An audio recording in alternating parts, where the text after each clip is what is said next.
Hello everyone, welcome to Prema's culinary. இன்றைக்கி நான் உங்கள்கிட்ட ஷேர் பண்ண போகிற ரெசிபி வந்து ஒரு சிம்பிளான சேமியா உப்புமா. இந்த சேமியா உப்புமா பண்ணுறதுக்கு நான் வந்து ஃப்ரோசன் வெஜிடபிள்ஸ் யூஸ் பண்ணி நான் பண்ண போகிறேன். இன்கேஸ் நமக்கு வெஜிடபிள்ஸ் ஷார்ட்டேஜ் ஆகிடுச்சுன்னா நம்ம எப்படி ஒரு ஃப்ரோசன் வெஜிடபிள்ஸை வச்சு ஒரு மேனேஜ் பண்ணி ஒரு உப்புமா பண்ணலாம் அப்படிங்கிறது தான் இந்த வீடியோவில் நான் பண்ணுறேன். இப்போது நம்ம ஒரு சிம்பிளான ஒரு சேமியா உப்புமா பிரேக்ஃபாஸ்ட்டுக்கு எப்படி பண்ணுறதுங்கிறத பார்க்கலாம்.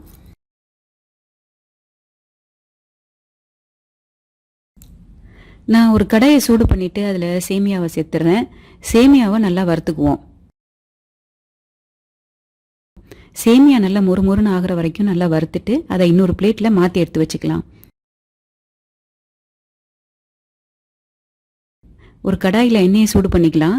அதில் 1 டீஸ்பூன் கடுகு, 1/2 டீஸ்பூன் உளுந்து, 1/2 டீஸ்பூன் கடலைப்பருப்பு, இதை நல்லா வறுத்துக்குவோம்.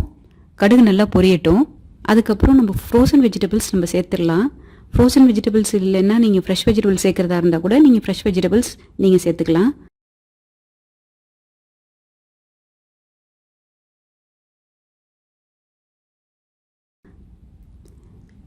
நல்ல ஒரு வதக்கிடலாம். வதக்கினதுக்கப்புறம் ஒரு 1/2 டீஸ்பூன் சால்ட் சேர்த்துடலாம். அதுக்கப்புறம் 1.5 கப்பு நான் தண்ணி சேர்க்குறேன்.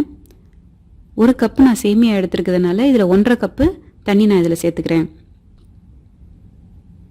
தண்ணி நல்லா கொதிக்கணும். தண்ணி கொதிச்சதுக்கு அப்புறம் தான் நம்ம வந்து சேமியாவை இதில் நம்ம சேர்க்க போகிறோம். தண்ணி கொதிச்சிருச்சு. நம்ம இப்போ சேமியாவை இதில் சேர்த்துடலாம். சேமியாவை சேர்த்துட்டு நல்லா கிளறி விட்டுடலாம். இதை கவர் பண்ணி ஒரு 1 மினிட் குக் பண்ணிடலாம். சேமியா இப்போ ரெடி ஆகிடுச்சு. பாருங்கள், உதிரியாக இருக்குது, ஒன்றோட ஒன்று ஒட்டலை. அதனால் கரெக்டான அளவு தண்ணி வச்சோம்னா சேமியா வந்து ஒன்றோட ஒன்று ஒட்டாது, உதிரியாக இருக்கும். இந்த மெத்தடில் ட்ரை பண்ணி பாருங்கள். ஒரு சிம்பிளான ஈஸியான பிரேக்ஃபாஸ்ட் ரெடி ஆயாச்சு.